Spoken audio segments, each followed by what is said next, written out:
Break पर स्वागत।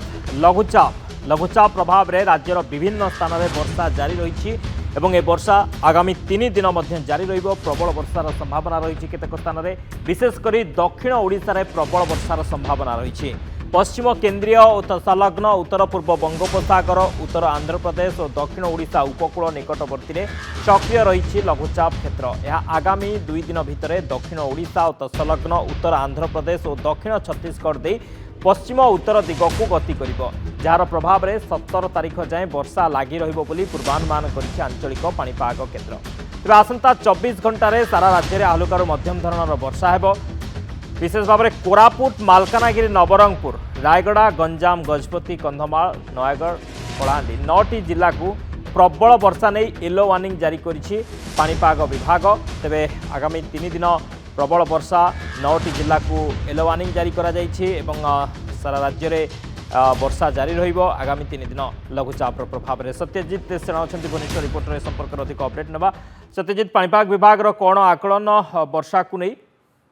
देखो सबसे गोटे बड़ खबर आसी आईएमडी तरफ कि देशरू मान समग्र देशरू विदाय नौछि दक्षिण पश्चिम मौसुमी वायु एवं आपण देखंतु पंजाब और गुजरात रु मौसुमी अपसारण प्रक्रिया आरंभ होईछि एवं सबसे बड़ कथा होछि आंचलिक पाणीपाग केन्द्र भी ए समान सूचना भी देइछि एवं आईएमडी पक्षरु एक खबर आसिया परे निहाती केउना केउंटी आमे कहि परिबा कि मौसुमी एते दिन जो धरि थिला तादर नै सारा देश रे विभिन्न राज्य रे वर्षा होइतला एवं तारी भीतर आमे आलोचना करिबा तेबे राज्य रे किंतु जदि मौसुमी अपसारण करिया प्रक्रिया एपंत आरंभ होई नाही किंतु आपण देखंतु लघुचाप जनित कारणरू विभिन्न जगह रे वर्षा कंटिन्यू करूची एवं तुहागु तुहा वर्षा एवं होतुआ बेले आपण देखंतु 24 घंटा जाय माने आसंता काली पर्यंत आपणकर उत्तर आभ्यंतरण ओडिसा रो 18 जिला को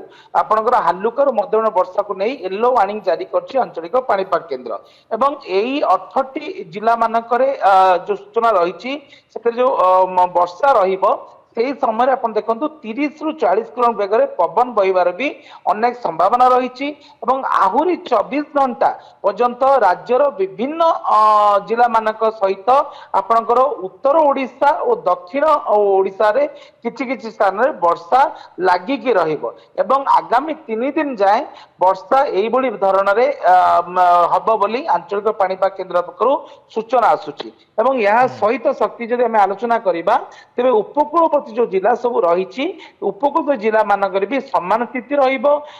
सकाळ समय अपेक्षा मध्याह्न परे आपणकर झिपिझिपि वर्षा लागिक रहिबो एवं किछि किछि स्थान मानक रे आपण देखंतु केन्द्रापड़ा, भद्रक एवं जगतसिंहपुर ए किछि किछि स्थान मानक रे तुहाकु तुहा वर्षा लागिक रहिबो। 30 से 40 किलोमीटर पवन भी बहिबो एवं ट्विन सिटी कथा जे आलोचना करिबा कटक, भुवनेश्वर सहित खोर्धार किछि स्थान मानक रे वर्षा झिपिझिपि वर्षा सहित पाग कोहला भी रहिबो।